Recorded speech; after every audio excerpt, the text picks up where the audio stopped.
Hello students.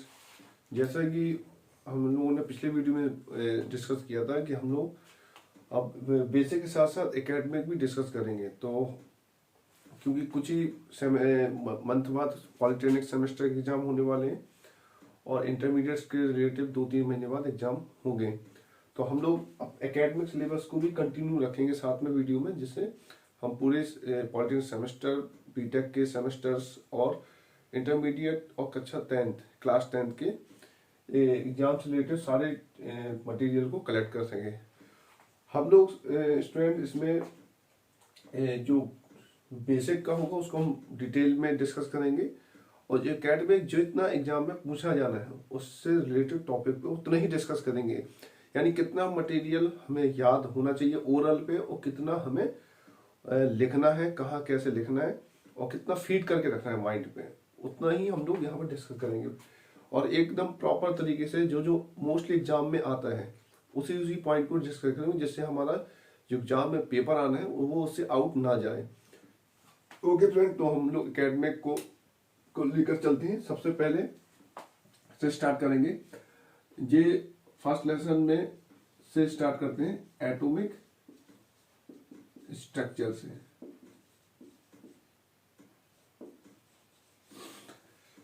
Okay student, atomic structure से start करते हैं। तो हम लोग इसमें सबसे पहले एटॉमिक स्ट्रक्चर में जो सबसे इंपॉर्टेंट कुछ पॉइंट है, जिससे एक नंबर का एक क्वेश्चन आता ही आता है इससे, चाहे वो 11th हो, पॉलिटेक्निक हो, और या फिर कक्षा 9th 10th इससे related.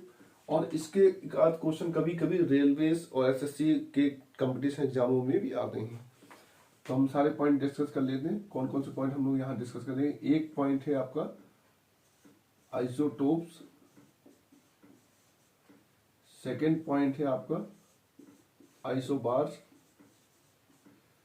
Third point isotone, fourth point है आइसोइलेक्ट्रॉनिक, और फिफ्थ पॉइंट है आपका आइसोएस्टर्स। ओके स्टूडेंट, तो ये पांचों पॉइंट को हम आज एटॉमिक स्ट्रक्चर के फर्स्ट एकेडमिक लेक्चर में डिस्कस करेंगे। हम लोगों को सिर्फ उतना सीखना है जो पॉइंट आउट है, जो नॉलेज हमेशा यूज होती है, और उसी नॉलेज के द्वारा हम इन पॉइंटों को लिखा जा सकता है। अगर मान लो पेपर में थ्योरेटिकल भी इसका क्वेश्चन आ जाएगा, तो बस हम उतने पॉइंट से उस सेंटेंस को कवर कर देंगे। ठीक है, तो हम एक एक करके डिस्कस करते हैं। सबसे पहले पॉइंट लेते हैं हम लोग सबसे पहला पॉइंट लेते हैं आइसोटोप्स को। ओके, तो आइसोटोप से पहले हम लोगों को ये जान लेना चाहिए कि जैसे सपोज करो कोई एलिमेंट्स है आपका, जैसे सपोज कोई आपका एलिमेंट्स है, जस्ट लेट सपोज ए एलिमेंट है, यहाँ एक्स है, यहाँ वाई है। तो ये ए जो एक्स जो है वो कहलाएगा आपका एटॉमिक नंबर, यानी परमाणु क्रमांक, और जो ए है आपका वो कहलाएगा एटॉमिक मास। इसको कहेंगे परमाणु भार या द्रव्यमान संख्या बोलते हैं। इसका सिंबल हम लोग लेते हैं ए, इसका सिंबल लेते हैं हम लोग जेड। ओके स्टूडेंट्स, तो अगर हम आइसोटोप को डिस्कस करना चाहें या इसकी डेफिनेशन लिखना चाहें, यानी पेपर में अगर एक नंबर का या 1 मार्क्स का क्वेश्चन आ जाए कि व्हाट इज द आइसोटोप्स या आइसोटोप्स क्या है, तो हम लोगों को बस इतना याद होना चाहिए कि Z equal and A not equal. मतलब उसका Z क्या होना चाहिए, परमाणु क्रमांक क्या होना चाहिए, बराबर होना चाहिए, और एटॉमिक नंबर क्या होना चाहिए, एटॉमिक मास क्या होना चाहिए, अलग अलग होना चाहिए। यानी डिफरेंट एटम के अगर Z इक्वल है और एटॉमिक मास डिफरेंट है, तो उसे हम क्या कहेंगे, उन्हें क्या कहेंगे हम आइसोटोप्स। फॉर एग्जांपल में हाइड्रोजन के समस्थानिक 1H1, 1H2 एंड 1H3, इसका नाम होता है प्रोटियम, इसका नाम प्रोटियम, इसका नाम है ड्यूटेरियम, और इसका नाम है ट्राइटियम। ओके, तो ये हो गया आपका फर्स्ट पॉइंट। यानी याद करते रखना, वे एटम जिनके एटॉमिक नंबर इक्वल होते हैं और एटॉमिक मास डिफरेंट होते हैं, उन्हें क्या कहते हैं, आइसोटोप्स। एग्जांपल हम लोग हाइड्रोजन के समस्थानिक, और यहाँ क्रॉस चेक भी कर सकते हैं। देखिए इसका एटॉमिक मास, ये जो जेड है वो क्या है आपका, इक्वल तीनों का, और ये आपका जो ए है वो वो क्या है, वो भी आपका क्या है, तीनों का अलग अलग है। इससे आप क्लियर हो जाएगा एग्जांपल कि ये एग्जांपल किसका है, आइसोटोप्स का। ठीक, इसके बाद सेकंड पॉइंट लेते हैं हम लोग, आइसोबार। आइसोबार में आपको ये याद रखना है कि जो आइसोटोप्स होता है वो आइसोटोप्स आइसोबार का जस्ट अपोजिट होता है। जैसे इसमें जेड जस्ट इक्वल टू, इसके जेड क्या होते हैं, हमेशा इक्वल होते हैं, यानी इसका परमाणु क्रमांक क्या होता है, इक्वल होता है। इसका मतलब इसका जेड इक्वल नहीं होता, यानी Z not equal and A equal. इसका भी एग्जांपल लेते हैं, तो आपका एग्जांपल आ जाएगा आर्गन, पोटेशियम एंड कैल्शियम। और सब स्टूडेंट जानते हैं कि आर्गन का एटम परमाणु क्रमांक होता है 18, इसका होता है 19, इसका होता है 20, और इसका एटॉमिक मास 40, इसका एटॉमिक मास 40 और इसका भी एटॉमिक मास 40। तो देखो स्टूडेंट्स, इसका 18, 19 एंड 20, यानी इन तीनों के जेड क्या है, डिफरेंट है, और एटॉमिक मास देखो 40, तीनों का 40, यानी ए क्या है, सेम। तो इसका क्या हो जाएगा डिस्कशन कि वे एटम्स जिनके परमाणु क्रमांक different and atomic mass same होते हैं, उन्हें क्या कहेंगे, आइसोबार। इसके बाद आते हैं आइसोटोन, यानी आपका ये कंप्लीट हो गया आइसोटोन। आइसोटोन्स में इसका मतलब क्या है, इसका मतलब होता है समस्थानिक, संभारिक। आइसोटोन का मतलब होता है सम न्यूट्रॉनिक। सम न्यूट्रॉनिक का मतलब इसमें न्यूट्रॉन यानी एन की संख्या क्या होती है, यानी न्यूट्रॉन की संख्या क्या होती है, इक्वल होती है, यानी एन इक्वल होता है।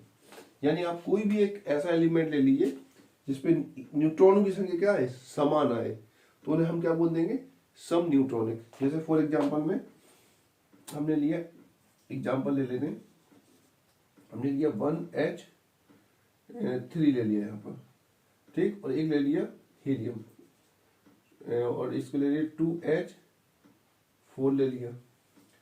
तो ये तुम्हारा आपका है प्रोटियम, यानी ये, और ये क्या है आपका हीलियम। तो देखिए इसका क्या है आपका ये जेड, और ये क्या है आपका जेड, ये क्या है आपका ए, और ये क्या है आपका ए। और सब एक फार्मूला जानते होंगे सब लोग कि ए बराबर होता है जेड प्लस एन। इसका मतलब एन बराबर क्या हो जाएगा, ए माइनस जेड। तो देखिए ए से जेड घटा है, तो यहाँ पर एन न्यूट्रॉन संख्या कितनी आएगी, सॉरी हाँ न्यूट्रॉन संख्या कितनी आएगी 2, यहाँ से 4 से 2 घटा है, तो यहाँ न्यूट्रॉन संख्या कितनी आएगी 2, तो इसमें भी न्यूट्रॉन संख्या कितनी है 2, इसमें भी न्यूट्रॉन संख्या कितनी है 2, तो दोनों क्या होंगे, सम न्यूट्रॉनिक। ओके, तो ये हो गया आपका थर्ड पॉइंट। इसके बाद चलते हैं नेक्स्ट टॉपिक पे। नेक्स्ट क्या है, आइसो। तो ये क्लियर हो गया सबको, बस इतना याद रखना है कौन इक्वल है कौन इक्वल नहीं है।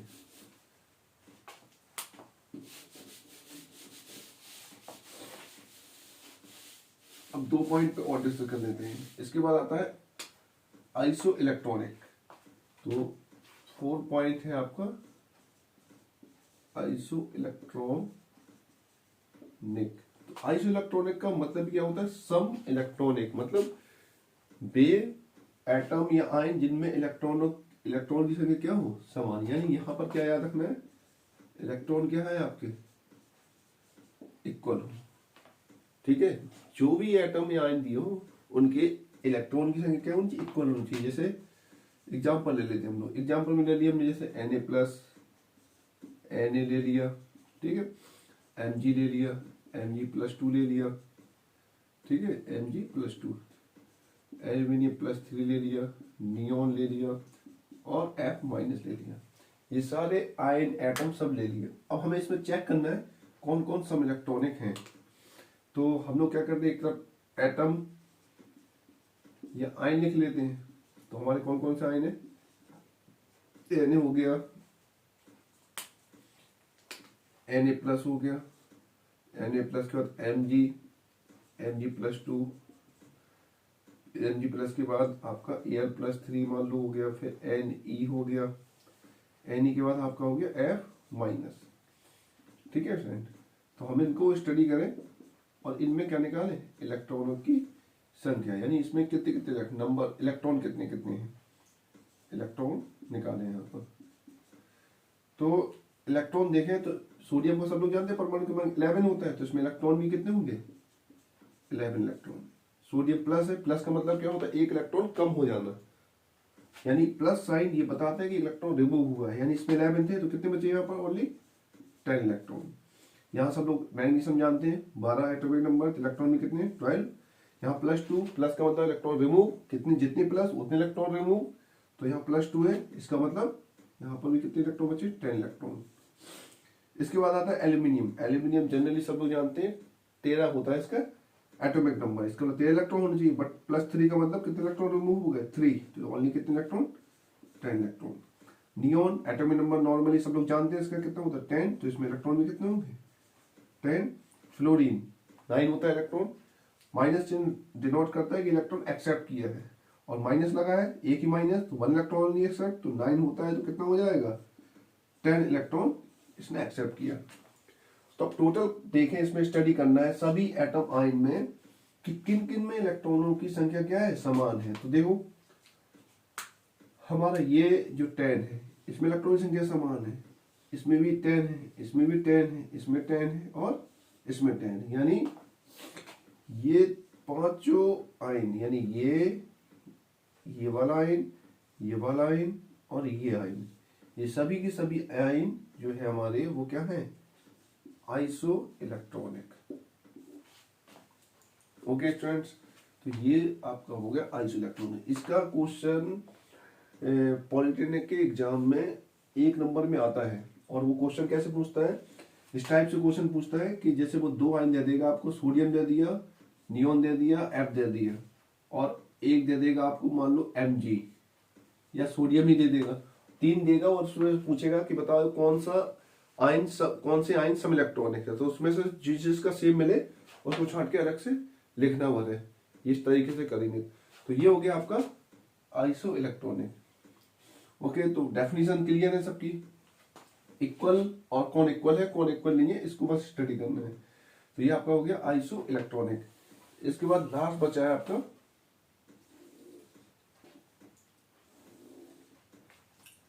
लास्ट टॉपिक बचा है आपका आइसो एस्टर्स।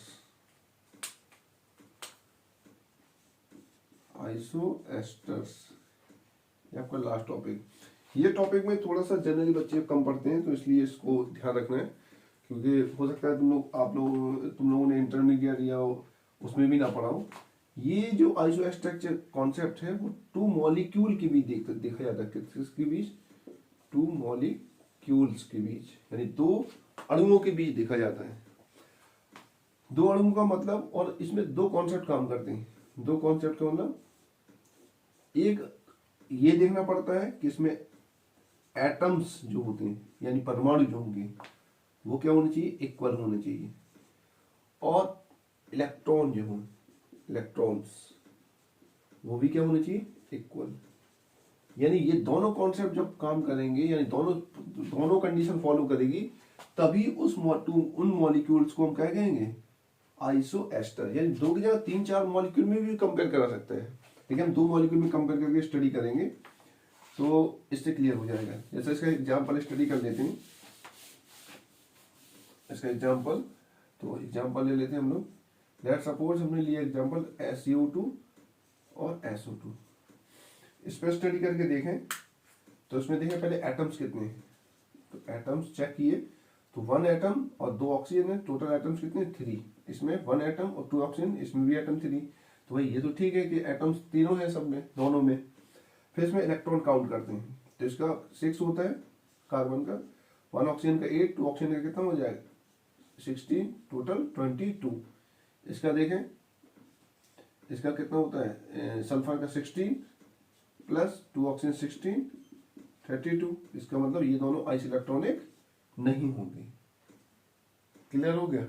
क्योंकि एक चीज तो मैच करी, बस दूसरी चीज क्या है, डिफरेंस। फिर हमने दूसरा एग्जांपल लेते हैं, CO2 एंड N2O। इसमें भी एटम्स चेक कर लेते हैं। तो इसमें एटम्स देखें अगर, तो 1 and 2 टोटल एटम्स कितने, 3। इसमें 1 and 2 टोटल एटम्स कितने, 3। तो वही एटम तो इसमें भी सेम है।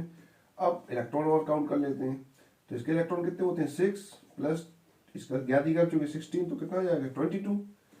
इसका ज्ञात करें तो ऑक्सीजन का, नाइट्रोजन का, एक नाइट्रोजन का 7 होता है, 7 दूनी 14 प्लस 6 जस्ट इक्वल टू 22। तो इससे क्या आंसर आ रहा है कि इसमें भी टोटल इलेक्ट्रॉन कितने आ रहे हैं, 22। इसमें भी टोटल इलेक्ट्रॉन 22, और इसमें भी एटम की संख्या कितनी, 3। इसमें भी एटम की संख्या 3। तो ये दोनों मॉलिक्यूल जो है वो क्या होंगे, आपके आइसोएस्टर्स। तो ओके स्टूडेंट, तो ये हो गया आपका फाइनल। तो इससे रिलेटेड एक क्वेश्चन पूछा जा सकता है या तो ये आप लोगों के एग्जामों में, और ये इससे रिलेटेड क्वेश्चन आप लोगों के SSC, रेलवे और जो छोटे और एग्जाम्स होते हैं कंपटीशन के, उससे में इस टाइप के कोई ना कोई क्वेश्चन वो अधिकांश पूछ लेता है। तो मैं चाहता हूँ कि आप लोग इसको अच्छे से कवर करें और समझें, और जो भी प्रॉब्लम हो उसको बताएं। तो ठीक है, इसका एक पार्ट हमने समझ लिया है। यहाँ पर बस इतना याद रखना है क्या लिखना है। देखो थ्योरेटिकल कवर हो गया आपका, और थोड़ा बहुत कॉन्सेप्चुअल कि कैसे उसको याद रखना है, इस पे ज्यादा नहीं क्लियर करना है। बस इतना बार समझना है कि किसके लिए क्या करना है। इसके लिए क्या है आपका, परमाणु क्रमांक इक्वल, इसके लिए परमाणु भार इक्वल, इसके लिए आपका यानी आपको देखो, इसके लिए आपका Z इक्वल है, इसके लिए आपका A इक्वल है, इसके लिए आपका N इक्वल है, इसके लिए आपका E इक्वल है, इसके लिए आपका एटम्स एंड इलेक्ट्रॉन, दो चीज इक्वल है। बस इतना याद रखना है, तो आपको ये पांचों पॉइंट याद रहेंगे। तो ओके स्टूडेंट, तो हम लोग नेक्स्ट वीडियो मिलते हैं और इससे आगे का टॉपिक डिस्कस करेंगे, इसका नेक्स्ट पार्ट।